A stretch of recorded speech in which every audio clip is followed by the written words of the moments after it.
There is a mountain in the distant west that, sun-defying in its deep ravines, displays a cross of snow upon its side. Henry Wadsworth.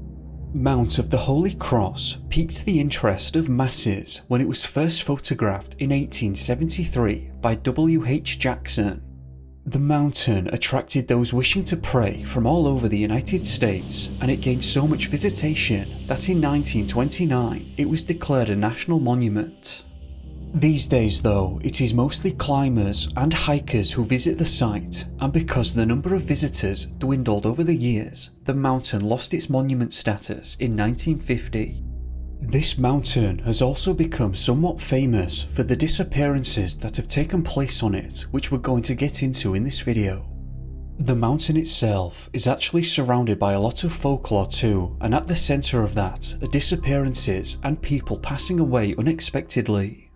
Specifically, the folklore references those who would go to the site in groups, and one of the individuals would split up from the group to go pray alone. When the person didn't return, the others would go to retrieve them, only to find that they're no longer with them. Of course, I can't speak of the validity of folklore, but it is interesting nonetheless. At any rate, let's travel to Mount of the Holy Cross and explore the first disappearance.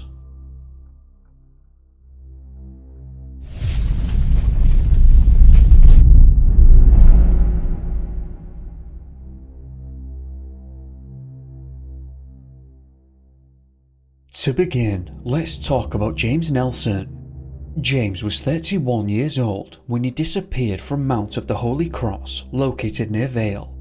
James had planned a 25-mile, 5-day hike on the Fall Creek trailhead and was last seen on the 3rd of October 2010 when two hikers had a conversation with him, but James would never return. When he didn't appear to his family on the 8th as planned, he was reported missing by his fiancée. It's worth mentioning that James was an experienced hiker, and this was an activity he engaged in a lot, though I don't believe that he had hiked in this area previously. At first, the authorities told his fiancée that he would probably be back the following day, but when he still hadn't emerged, the search was on. The Colorado Springs Gazette reported that the Colorado National Guard had dropped search teams all over the Fall Creek Trail and had deployed helicopters over the site. James had set off on this trip with proper gear and a lot of supplies, which made the searchers feel hopeful that they would be able to locate him okay. At this point, searchers had been in the area for 3 days alongside dogs and helicopters, but they weren't finding anything of note. The entirety of the trail had been scoured at this point, which means that for some reason, James must have strayed from the trail, but why? Of course, all wilderness areas have their dangers, but James was an experienced hiker that engaged in this activity a lot. He wasn't new to following trails by any stretch. It's not made clear as to when, but it seems at some point the weather had taken a turn for the worst in the area, which officials said made the search a bit more difficult, as the many boulders and rocks were now slippery. At the end of the 4th day, the official search was called off as no clues were presenting themselves, and the search dogs had no luck in finding him. Local fishermen and hunters who were in the area frequently were told about James, and the message was spread to keep an eye out for him. It seems to me that there was some debate and frustration and a lot of worry present among the searchers, as James had taken a GPS with him on this trip, so they didn't believe he could have just gotten lost. That was the end of the trail. They didn't find James or any trace of him whatsoever, at least until 2 years later.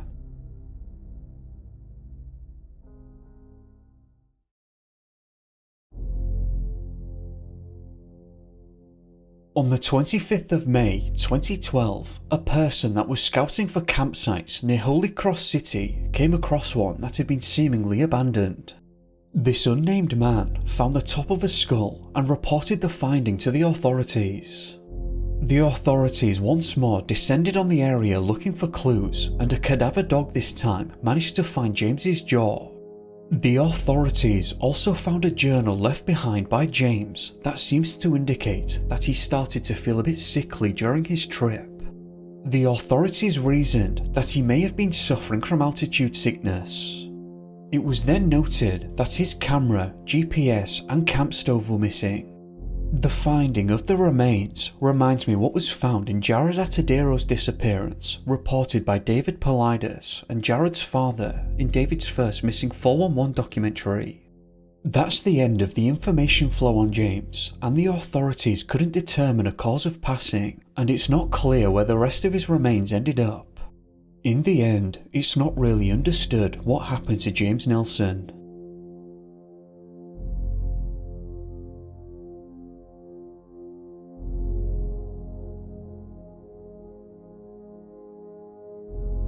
Michelle Ray Vanek, 35 years old, and her friend Eric Sawyer, 36, arrived at the Half Moon Trailhead southwest of Minturn at around 6:30 am on the 24th of September 2005.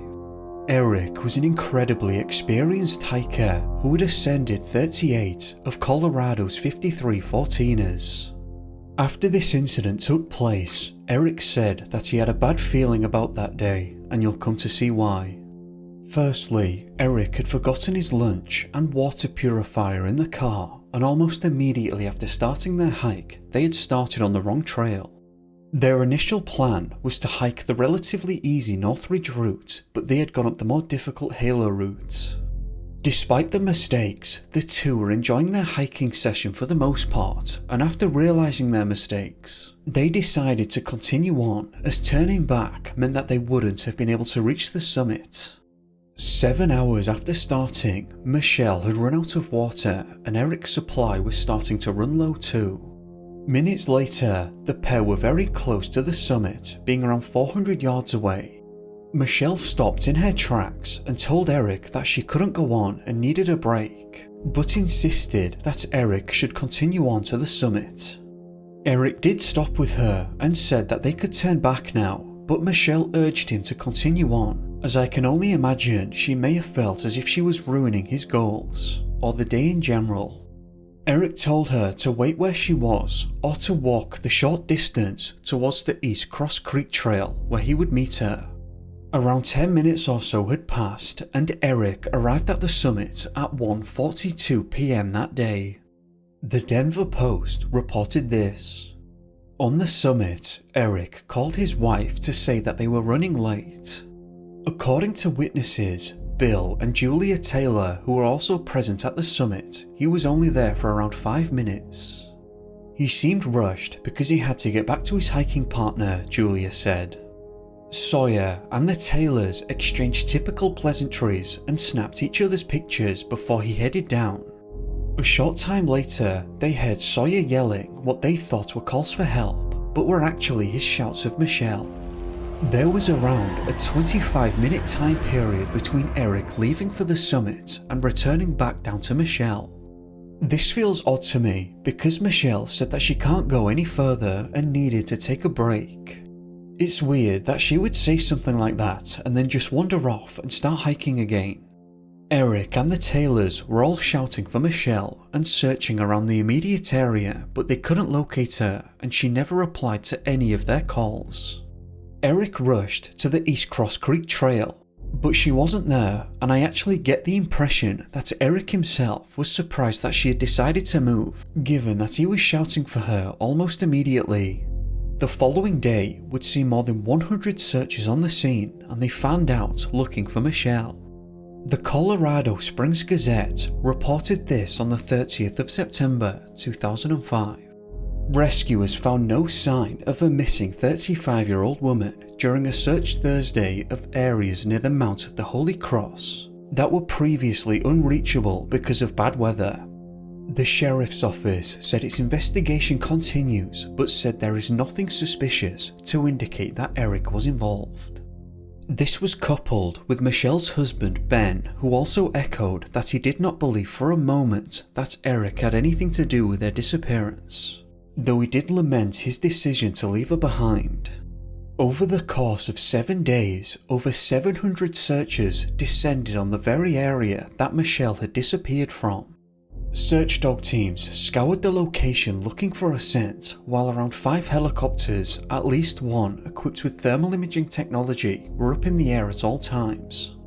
Climbers descended and ascended up the ridgelines while volunteers combed the area, but absolutely no trace of Michelle was turning up. The Denver Post reported that early during the search, a watch hanging from the branch of a tree was discovered, which is odd in and of itself, and at first they believed that they'd found a clue that suggested they were on the right track. It's not clear that they ever established who the watch belonged to, but they did find that it didn't belong to Michelle. The Denver Post also reported that at the very end of the first search day, searchers encountered a backpacker who refused to talk to anyone. They said that he hid behind a tree and then ran down the trail. The searchers also came across a tent with a light on, but whoever was inside would also not respond to questions, nor would they open the zipper. The Denver Post continued on and stated that the following day, sheriff investigators went ahead and met with this person, or at least the person they believed was inside the tent. They questioned the man, and while he wasn't forthcoming, the investigators didn't believe that he had anything to do with Michelle. The same night, the weather took a turn for the worse, and a storm brought heavy rain and snow down upon the mountain. 6 days after the search began, the effort was called off. Tim Cochran, one of the search leaders, stated this: "A lot of people coming out of the field on Saturday indicated that they were willing to go back in on Sunday, and my comment was simply this: if you can show me a clue, show me a reason why, I'd crank this thing back up in a minute. We never found a ski pole, we never found anything. Typically we do, and that would have sustained us for another week, if we had one tiny little bit of evidence.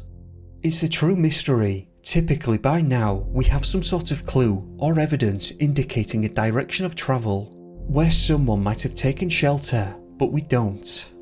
The sheriff's department seemed to agree with this, as spokesman Bill Kaufman stated further searches for Michelle Vanek would likely not lead to her discovery. The sheriff's department added that they fully believed that Michelle was still up on that mountain, they just couldn't point to where.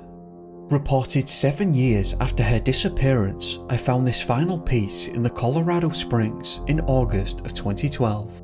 The largest search and rescue operation in Colorado history failed to find a trace of her. She was last seen at 13,800 feet.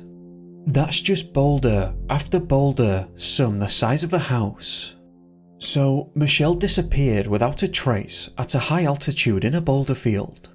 Absolutely no clues were left behind whatsoever, and there was nothing to indicate that a struggle had taken place. Search dogs had completely failed to find a scent. There was no thermal evidence of her presence, and over 700 searchers came up with nothing. What happened to Michelle Vanek?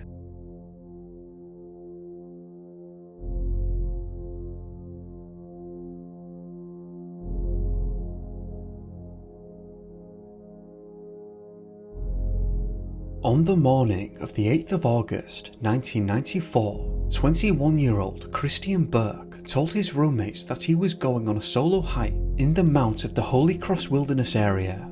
He told them that he would be back by no later than the 11th, which would be a Thursday, and gave him a good 3 days to spend in the wilderness. Of course, Thursday the 11th had rolled around and his roommates still had heard no word from him. So at some point that day, they reported him missing. A familiar name came up here, and Tim Cochran was apparently a spokesman for the Vail Mountain Rescue Team at that time. Of course, 11 years later, he would come to hold a leadership position in the search for Michelle Vanek. In any case, on the 16th of August, Tim had told the press that the search had not been successful thus far, but was still ongoing. It appears that there were around 100 searchers present almost from the beginning, and over 150 at one point. The day afterwards, on the 17th, the Farmington Daily Times reported this: "The search for an Avon man missing more than a week in the Mount of the Holy Cross Wilderness area was terminated Tuesday afternoon with no sign of the man," authorities said. The search for Christian Burke, 21, who went hiking alone in the wilderness area on the 8th of August, was launched last Thursday, and at one time more than 150 searchers were in the field. Eagle County Sheriff spokeswoman Kim Andry said searchers did not find a single thing. However, individual search team members will continue to look for the missing man as time permits. A team of 14 ground searchers and a dog team scoured the area on the west side of Mount of the Holy Cross, between the summit and Cross Creek on Tuesday, before being driven out by an afternoon thunder and lightning storm. Christian's car was found parked at a campground at the base of the Mount of the Holy Cross Trail, and a logbook at the summit indicates that he reached the top on the 8th of August. I probably sound like a broken record at this point, but I do want to clarify that at no point during the search did the dogs find a scent. The next update comes 3 days later from the Cedar Rapids Gazette. This is what they reported on the 20th of August, 1994. The body of a former McGregor man missing for a week has been found on the Mount of the Holy Cross in west central Colorado. The body of Christian Burke was found Thursday at the 12,400 foot level of the Mount of the Holy Cross, about 1,400 feet below the summit. It seems that Christian had been drawn to the mountain for a while, as the article also reported that his roommates said that he'd been talking about making the trip to the summit for quite some time. Captain Ken Wilson of the Eagle County Sheriff's Department said that the cause of passing was not established, and that maybe he was struck by lightning. Captain Wilson stated that Christian had been cautioned that there was going to be daily thunderstorms in the area at the time. Despite the search ending, Christian was actually found by 3 Vail mountain rescue workers and 2 hikers. If you follow the Missing 411 and David Politis, you might have recognised a couple of things so far, and will certainly recognise this next part. Christian's body was found in a boulder field behind some of the boulders. It seems that this area had been previously searched, and the family had privately hired a helicopter equipped with thermal imaging technology to try to find their son. That wasn't lingered on too much, though it is said that it's easy to miss a body in boulder fields. It was also never clarified if the dogs were in that particular area. Christian's brother Sean had also stated that Christian was outgoing, ambitious, very friendly, and was no novice in the mountains, and that he'd been doing a lot of hiking.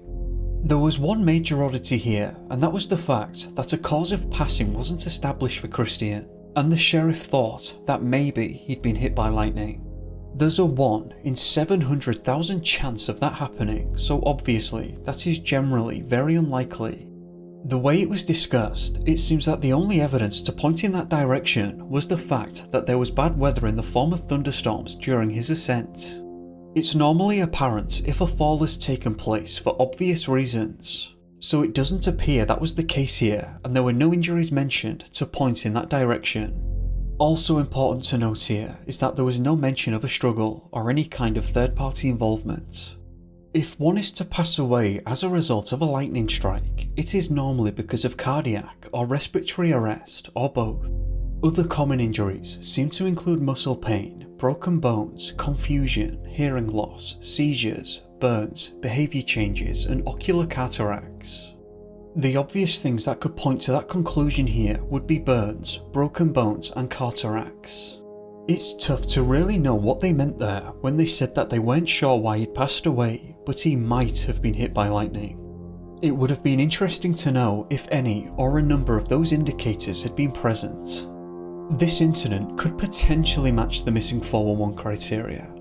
Christian was alone in a very rural area. The weather took a turn for the worse, and then he was found in a boulder field.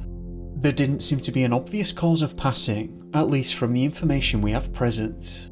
Search dogs never found a scent, and the aerial searches failed. I'm not sure that the aerial search failure is specifically listed by David as an area of interest, but it certainly catches my attention.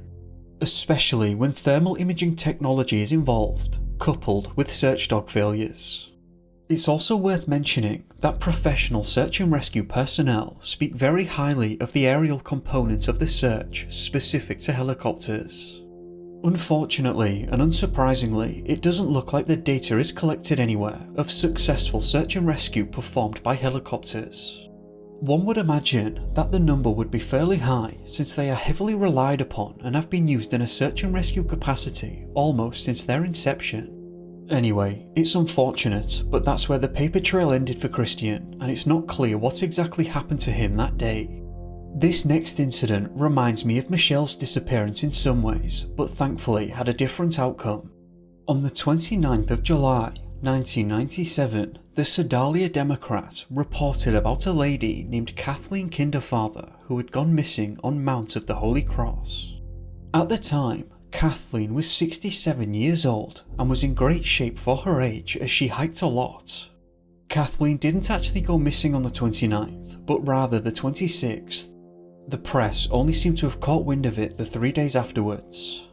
The Farmington Daily Times then picked up on this incident and was able to acquire some more details. That day, Kathleen had gone to the mountain with one of her good friends whom she hiked with a lot. Their plan was to hike up the trail located between Half Moon Pass and the Mount of the Holy Cross. It's not clear just how high Kathleen had made it up, it's only made clear that similar to Michelle, Kathleen couldn't quite make it the entire way and stopped close to the summit.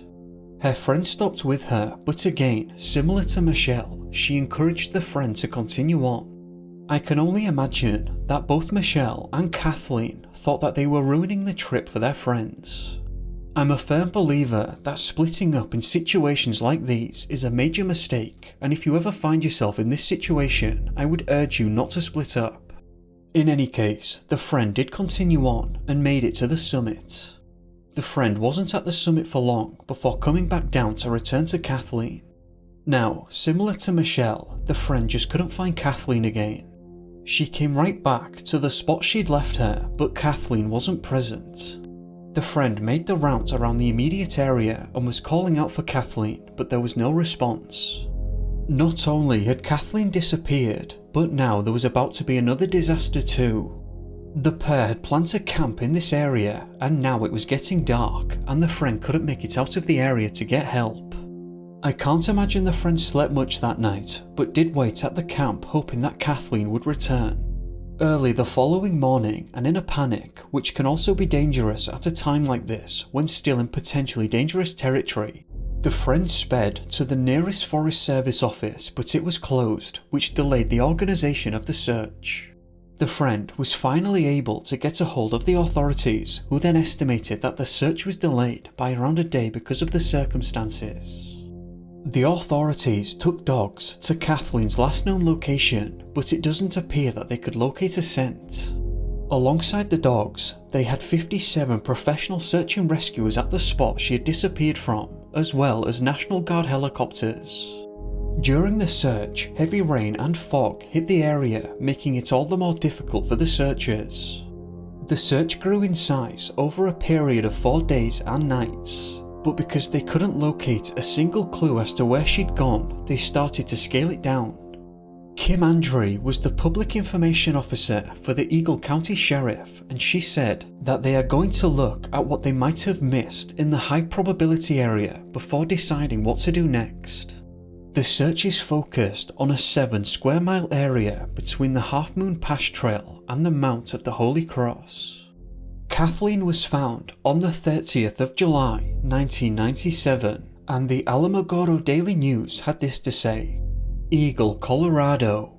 A 67-year-old woman survived 5 nights in a boulder field in the Colorado mountains by huddling in a space blanket, eating cereal bars and drinking rainwater, authorities said.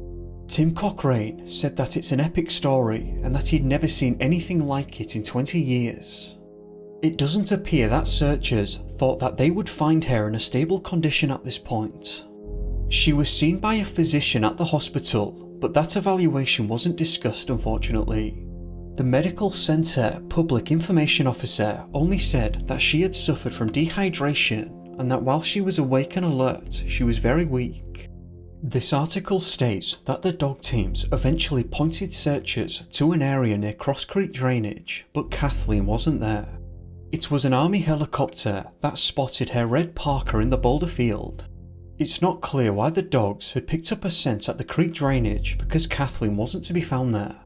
The helicopter found her around half a mile away from her starting location. Tim made it clear that without the helicopter that day, she would not have been found.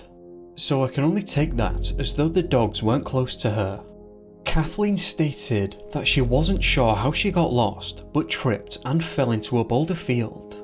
I'm not sure why Kathleen had decided to keep on hiking without a friend. Similar to Michelle, she said that she was tired and needed a break, so why on earth she carried on I'm not sure. The friend also panicked as soon as he or she made it back down to where Kathleen was last seen, which seems to indicate that the friend thought Kathleen was going to wait right there. I can only imagine that the pair had discussed that while the friend was being encouraged to keep going onwards to the summit.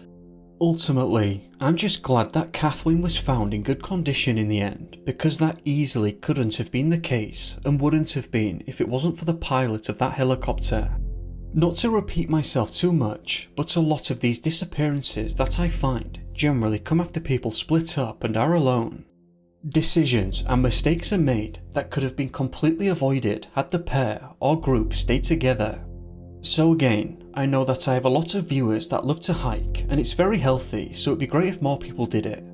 Just please don't split up, especially in wilderness or just generally dangerous areas. It's almost never a good idea, and the bad outcomes are generally an order of magnitude worse than any positives. On that note of being careful, this next incident isn't a disappearance, but does serve as a good cautionary tale of the importance of preparation and foresight. This incident was reported by the Philadelphia Times on the 16th of January 1881. One of the most horrible adventures that has become the part of the reporter to chronicle for the past few weeks is that which a party of prospectors underwent while seeking their way to the Mount of the Holy Cross. A party of 4 consisting of Messrs. Parker, Benjamin, George Ross and Wolson started out on their journey under the happiest auspices. Full of hope with the brilliant prospect of wealth and happiness that was before them, they proceeded to fight the boundless realm of snow that surrounded the pass where they were obliged to go should they succeed in making their arduous trip. After wandering around through the mountains for 2 or 3 days, they retraced their steps in order to find a comfortable camping place and make a new start.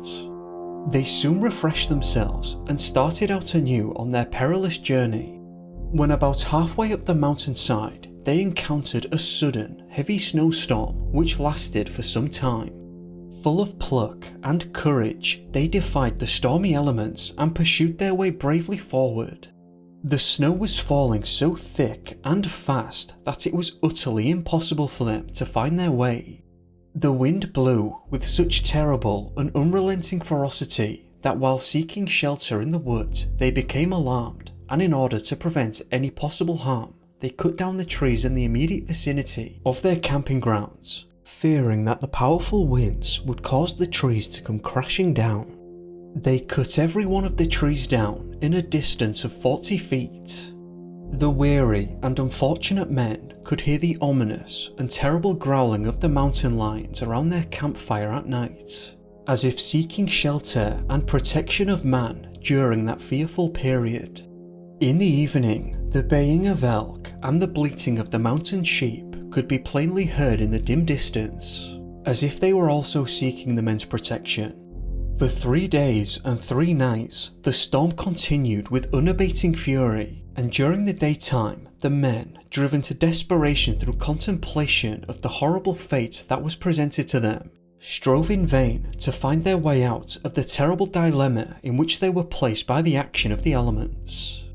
In vain did they seek for the pass, freezing their feet, hands, and face in their efforts to find their way back to civilization.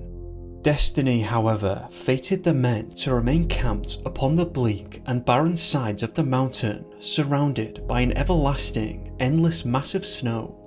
Finally, on the afternoon of the 4th day, Providence in its mercy tore the clouds of snow and desolation. After many weary hours of terrible suffering, they finally found their way back to Tennessee Park. They say that for all the gold and silver that might be found in the Mount of the Holy Cross, they would not again pass through the same experience. Well, it's safe to say that the group were lucky to have made it out of that without injury or worse. It's an old incident that highlights just how fierce the elements can be and why it's absolutely vital to prepare. If you're planning on going hiking anywhere or climbing, please check the weather and make sure that you're well supplied. I've read too many of these disappearances where the simple act of not being fully prepared or splitting up wreaked havoc on the lives of those involved and their families. I'm not involved with hikinggearlab.com in any way, but they provide some great safety advice, so it might be worth having a look at what they've got to say. Anyway, on that note, thank you for watching. I hope that you found this video interesting, and if you did, then please do leave a like and subscribe if you haven't already, it helps a lot. And if not, then feel free to leave a dislike. I'm just looking for your honest opinion, so do share. I'd also just like to say a massive thank you to my patrons who helped me to sustain the research and the production of the videos, so thank you very much for your support. There's a fair few exclusives on my Patreon now, so if you'd like to check that out and support the channel, then you can find the link in the description below. I'm interested in hearing your thoughts on the disappearances discussed, so do leave your thoughts in the comments below, I do read them all. I hope that you've had a great day, or evening depending on where you are. Be safe guys, and I'll see you next time. Peace.